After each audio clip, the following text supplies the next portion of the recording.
Bell बजाओ और समा की खबर से बाखबर हो जाओ। तो इससे क्या होगा? खबरें हो या रीएनेक्टमेंट या हो सुबह सवेरे के टोटके, समा की खबर चाहिए तो बेल बजाइए।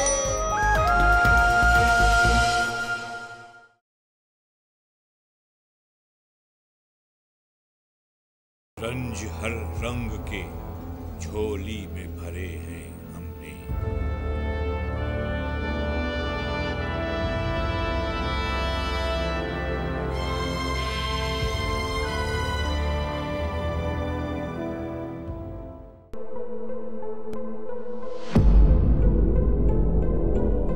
नाज़रीन, क्या ये हकीकत नहीं कि हम आज कुर्रे अर्ज़ पर जन्म लेने वाली जालिम और सफाक तरीन मखलूक हैं?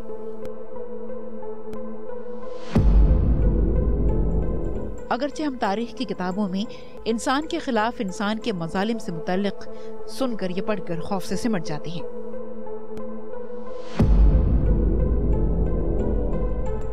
यकीनन आज का इंसान अपने करीब बसे इंसान से खौफ खाने लगा है।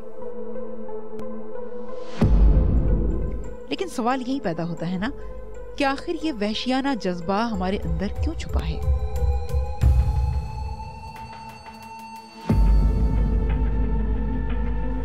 अगर कयामत से पहले कोई देखे कि कयामत का नज़ारा देखा तो मैंने 2009 यौम आशूर के दिन वो कयामत खैज मंजर देखा। मैंने वो वक्त आज तक मैं भूला नहीं, ना शायद मैं अपने कब्र के अंदर जाने तक, जब तक मेरे जिस्म में जान है, मैं उस मंजर को कभी नहीं भूल सकता। मैंने बहुत कुछ खोया अपने आँखों के सामने।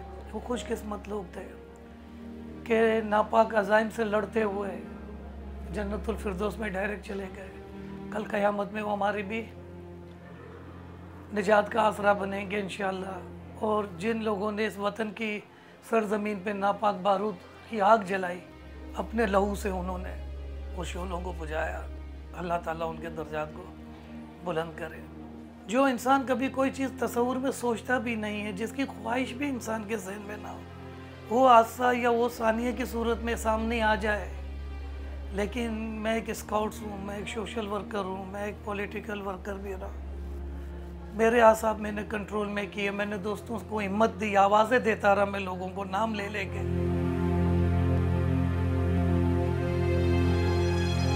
दहशतगर्दी की हालिया लहर ने पूरे मुल्क को एक खौफ में मुब्तला कर दिया है। अरसा गुजर जाए मगर जाने वालों की याद दिल से मिट नहीं सकती। सैयद सज्जाद हैदर और तबस्सुम सज्जाद आज कहाँ हैं? अब तो 7 साल हो गए, अब तो ठीक हो जाओ, मतलब बस अब तो मतलब लोग कहते हैं नहीं एहसास करते, कहते हैं हाँ 7 साल हो गए, हाँ इतने साल हो गए, अब तो आदत होनी चाहिए, अब तो नॉर्मल हो जाना चाहिए, अब तो ये हो जाना चाहिए। तो मुमकिन नहीं है क्योंकि माँ बाप हैं। कैसे मतलब? तो आप ऐसे ही कह रहे हो जैसे उनकी कोई वैल्यू नहीं। माँ बाप की वैल्यू तो वही होती है जो माँ बाप की वैल्यू होती है। तो जैसे टाइम गुजरता है फिर मिस करने का जो वो है ना, वो बढ़ता जाता है, फिर बर्दाश्त कम होती जाती है। तो ये तकलीफ़ बढ़ती है, कम नहीं होती।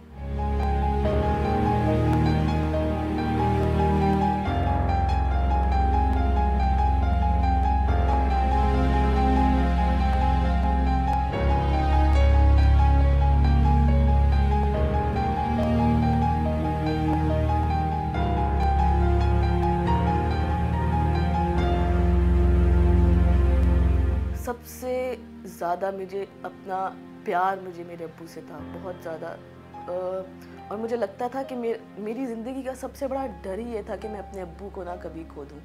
तो इसी वजह से जिस वक्त ये रियलाइज़ हुआ कि ये चीज़ हो गई है, ब्लास्ट हुआ है, तो मेरा पूरी फैमिली वहीं पे थी। मेरी छोटी बहन, भाई, अम्मी सब वहीं और पूरे बाकी ख़ानदान।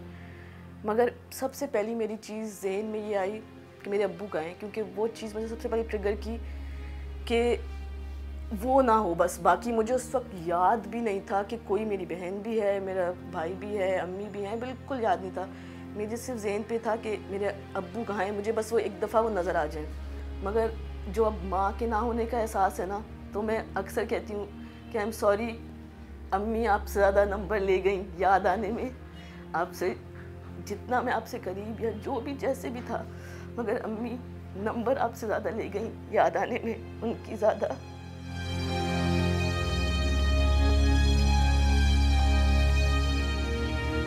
28 दिसंबर सन 2009 का वो वाकया जब एक कोहना मश्क उस्ताद और एक शफीक बाप फारूक कबीर हमसे बिछड़ गए। उनकी शहादत याद आ जाती है, उनके वो चीज़ें याद आ जाती हैं जो उन्होंने हमारे साथ की, हमारी तरबियत याद आ जाती है।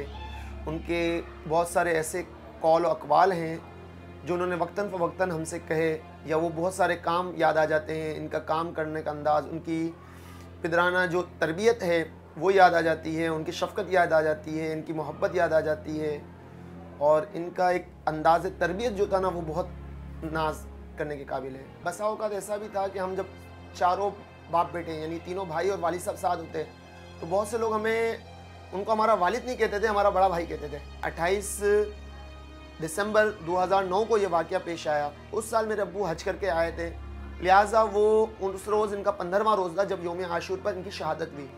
तो उन्होंने हमसे कहा था कि मैं अपने दोस्तों से मिलने के लिए स्काउट कैंप पे जा रहा हूँ, वहाँ से होकर मैं वहाँ पर आऊँगा, वहीं पे हमारी आपकी मुलाकात होगी। लेकिन वो वहाँ पर आए नहीं और हम सब तीनों भाई वहीं पर मौजूद थे जिस वक्त इनकी शहादत हुई। और ये मकाम जहाँ हम बैठ थे बोल्टन मार्केट पर, वहाँ से और ये जहाँ पर ये बम ब्लास्ट हुआ लाइट हाउस पर, ये बहुत करीबी है।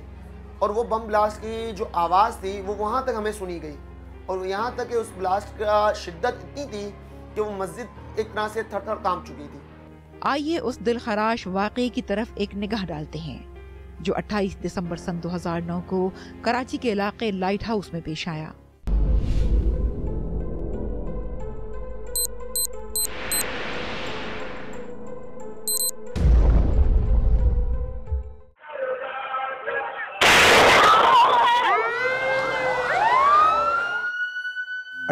दिसंबर 2009 बरोज पीर, जब कराची में एम ए जिना रोड पर यौम आशूर का मरकजी मातमी जुलूस रवां दवां था कि एकदम धमाका हो गया। तफसीलात के मुताबिक जब जुलूस पीर की शाम तकरीबन 4:15 बजे M A Jinnah road lighthouse signal के करीब पहुंचा तो एक बेकरी की तरफ से आने वाली सड़क से आने वाले एक खुदकुश हमला आवर ने जुलूस में दाखिल होने की कोशिश की। इसी दौरान जुलूस के इंतजामात के लिए लगाए जाने वाले कैंप में मौजूद स्काउट्स और रेंजर्स के अहलकार अब्दुल रज़्ज़ाक ने उसे काबू करना चाहा तो हमला आवर ने हौलनाक धमाके से खुद को उड़ा लिया। धमाका इस कदर शदीद था कि आसपास की इमारतें लरज़ उठी और हर तरफ सफेद धुआं फैल गया। जुलूस के शुरका में भगदड़ मच गई। इस धमाके में 60 से ज़ायद अफराद शहीद और 200 से ज़ायद जख्मी हो गए थे। तो फारूक साहब मुझे बार बार कहते रहे कि देखो तुम नहीं जाना, तुमसे मुझे कुछ 2 बातें करनी है, आप नहीं जाइएगा। मैंने कहा सर मैं नहीं जाऊंगा, मैं आपका वेट करूंगा। अब शायद मैसर के दिन ही बात होगी कि उन्होंने क्या करनी थी और मुझे क्या उन्होंने, शायद हो सकता है कि यही अरमान रह गया मेरे दिल में कि मेरा दोस्त, मेरा मौसिन, मेरा उस्ताद मुझे क्या कहना चाह रहा था मैं बयान नहीं कर सकता। जुलूस आना शुरू हुआ तो हम सब खड़े हो गए, फातिहा पढ़ रहे थे तो मैं खड़ी भी ना वीडियो बना रही थी क्योंकि मेरा भाई जो है वो अलम उठा के वो आ रहे होते हैं तो हम लोग, तो मैं वीडियो बना रही थी कि वो अभी आएंगे। तो बस जिस वक्त मैं वीडियो बना रही थी मेरी अम्मी ने मुझे पीछे से आवाज़ दी कि आ जाओ, तो मैंने उनको बस देखे बगैर यूँ बोला है कि मैं 1 सेकंड आ रही हूँ, और उसके बाद वहीं पे ब्लास्ट हुआ है। और उसके बाद हम सब बस, मुझे फील हुआ है कि मेरे हाथ में फ़ोन था मेरा और मैं वीडियो बनाते हुए गिर रही हूँ। गिरते गिरते मैं जब गिरी हूँ तो उठ के अपनी टांग की तरफ देखा तो मेरी टांग जो है वो कटी हुई थी पूरी। मगरिब की अजान हुई, मैं बैठी हुई थी और मुझे एकदम से मुझे बस क्लिक हुआ, मुझे हुआ अम्मी नहीं है। स्काउट्स फी सबीलिल्लाह काम करता है, उसको स्काउट यूनिफॉर्म डिसिप्लिन बहुत अच्छा देता है और लोग उस पर एतमाद करते हैं। जो भी था मैंने उनको ज़ोर से धक्का दिया, मुझे था पता नहीं किसने पकड़ लिया मुझे।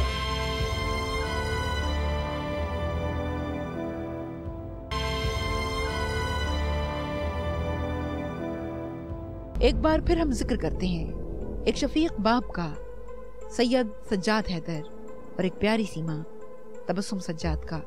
बिलाशुबा इन शोहदा को अल्लाह पाक ने एक आला मकाम बख्शा है। मेरा एक टाइम था यूनिवर्सिटी से वापस आने का, अंधेरा हो जाता था जब मैं आती थी तो, और मैं वैन में आती थी तो उनको पता था कि इतने बजे मैं आ जाऊंगी, इतने हो। और मेरी उनसे बस पहुंचने के 5 मिनट पहले उनका था, फ़ोन ज़रूर करती थी कि तुम पहुंचने वाली हो। और फिर जब भी मैं जैसे ही मैं पहुंचूं फ़िक्स टाइम था, मगर वो बाहर ड्राइववे में कुर्सी रख के बैठी होती थी। पता होता था इसी वक्त आऊँगी, जो भी होगा आ जाऊँगी अंदर, मगर वो ये नहीं होता था कि घर के अंदर हो, किचन में हो या कहीं कमरे में हो, जो भी वो बाहर कुर्सी ड्राइववे में रख के बैठी होती थी सिर्फ मेरे इंतज़ार में आऊँगी तो जो है ना वो उनको तब भी। और मैं उनको छेड़ती थी कि आपको पता है मैं इसी वक्त आऊँगी, अभी आपसे बात हुई है, सारा है, तो उनको तो था बस आ जाओ जब तक कि मुझे जो है ना। तो मुझे ये चीज़ मैं उनको छेड़ने के लिए करती थी, मगर ये बहुत अच्छा लगता था। और अब बहुत ज़्यादा याद आता है कि कोई सामने, कोई आओ तो कोई सामने नहीं है। हौसला ये भी आता है कि इतना बड़ा उनको मिला, रुतबा मिला, तो मैं बड़ी खुशकिस्मत फील करती हूँ। मगर कमी तो है ना, कमी का क्या किया जाए, वो तो है। कुछ सोचे समझे बगैर मुझे हुआ कि मुझे यहाँ से निकलने की ज़रूरत है, और मैं जो है वो क्रॉल करते हुए आगे बढ़ी तो मुझे किसी आदमी ने बहुत ज़ोर से पकड़ लिया। जो भी था मैंने उनको ज़ोर से धक्का दिया, मुझे था पता नहीं किसने पकड़ लिया मुझे। तो जब वो थोड़ा सा क्लियर हुआ तो मुझे नज़र आया मेरे चाचू थे। हमारा कैंप जो है ना वो 3 हिस्सों में डिवाइड होता है कि हमारा अगला हिस्सा जो है ना शबील और इस्तकबालिया कैंप होता था, जहाँ लोग आके बैठते थे। दरमियान में हमारा एम्बुलेंस सर्विस वगैरह से जो पेशेंट आते हैं वो गैप हम रखते थे, और उसके बाद एक गली है वो हमारी पूरी पैक होती है जहाँ पे हम फर्स्ट एड वगैरह आज़ादाराने इमाम हुसैन के लिए इंतज़ाम करते हैं। तो मैं उन दोनों के दरमियान में खड़ा हुआ था और एकदम धमाका हुआ तो ऐसे हवा में उड़ने लगे। मैं जाके कन्नातों के पार जाके गिरा, और जब मैं उठ के आया तो धुआं ही धुआं था, अंधेरा ही अंधेरा था। सिर्फ मुझे ऐसा लगा कि जब फारूक कबीर बैठे हुए थे वहाँ लेटे हुए।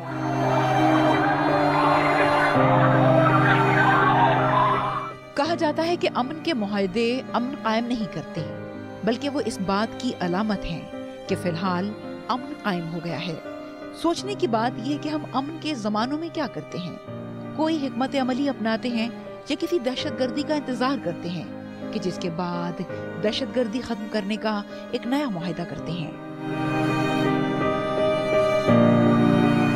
बीमारी जितनी सिवियर होती है ना, तो उसका इलाज भी उतना ही सिवियर करना होता है। अगर किसी इंसान को कोई खुदा न खास्ता कैंसर है या कोई चीज़ है, तो उसको अगर आप बुखार की दवाइयाँ देते रहो, या अगर चलो उससे थोड़ी और दवाइयाँ दे दो, आप कहो कोशिश हो रही है, ठीक है, वो कुछ होगा, कुछ चलो वक्ती तौर पे शायद दर्द सही हो या कुछ हो, तो कहें कि नहीं अभी बुखार की दवाई लेते रहो, टाइम लगता है तो लेते रहो तो वो सही हो जाएगा। तो ऐसा नहीं है, टाइम लगेगा, कैंसर हटता है, टाइम लगता है, मगर उसी की दवाई लेते रहेंगे तो टाइम लगकर फिर सही होगा। बुखार की दवाई लेते रहेंगे और टाइम लगने का इंतज़ार करेंगे तो इस तरह नहीं हो सकता।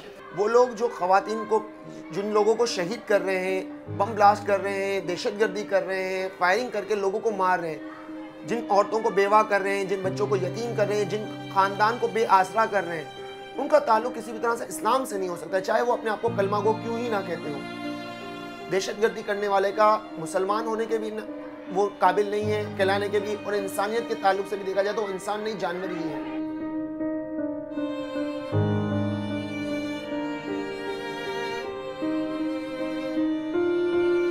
शहीद फारूक कबीर आज हमारी यादों में जिंदा हैं।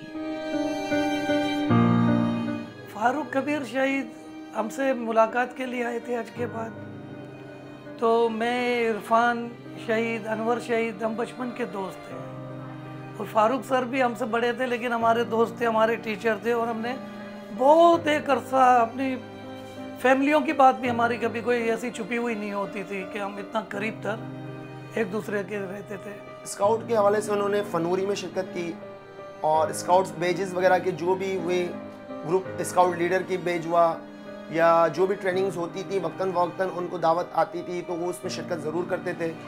और उनमें कैंपिंग वगैरह में भी उन्होंने शिरकत की, हाइकिंग वगैरह में भी शिरकत की। स्काउट्स फी सबीलिल्लाह काम करता है, उसको स्काउट यूनिफॉर्म डिसिप्लिन बहुत अच्छा देता है और लोग उस पर एतमाद करते हैं। शोधाओं की फैमिलियों का तो पहले हक बनता है कि इनको हद से ज़्यादा दिया जाए कि उन्हें कहीं खैरात ज़कात की तरफ ना जाना पड़े।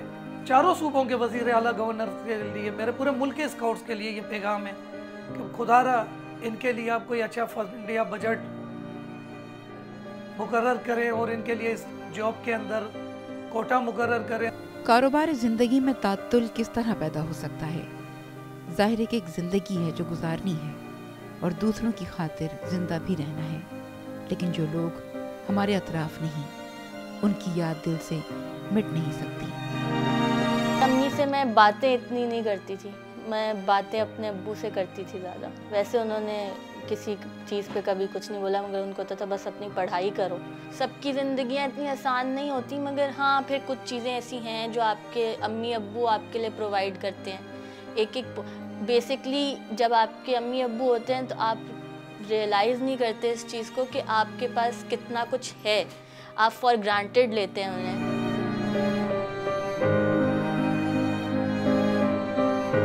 आज आदमी आदमी से डरता है और शायद अब रहती दुनिया तक ये खौफ खत्म न हो कि हम मिलने जुलने वालों को शक की निगाह से देखते हैं। आखिर अब किसी चेहरे पर ये तो नहीं लिखा ना कि कौन आपका हमदर्द है और कौन दहशतगर्द। मगरिब की अजान हुई, मैं बैठी हुई थी और मुझे एकदम से मुझे बस क्लिक हुआ, मुझे हुआ अम्मी नहीं है। मेरे साथ मेरी आंटी थी उस वक्त, तो मैंने उनको, मैं चुप बैठी हुई थी, मैंने उनसे बात करना शुरू कर दिया। मैंने उनको कहा कि अम्मी नहीं है अब। तो कहा बाहर मगरिब की अजान हो रही है। मेरी माँ ने मुझे अभी तक फ़ोन करके ये नहीं पूछा कि मैं कहाँ हूँ।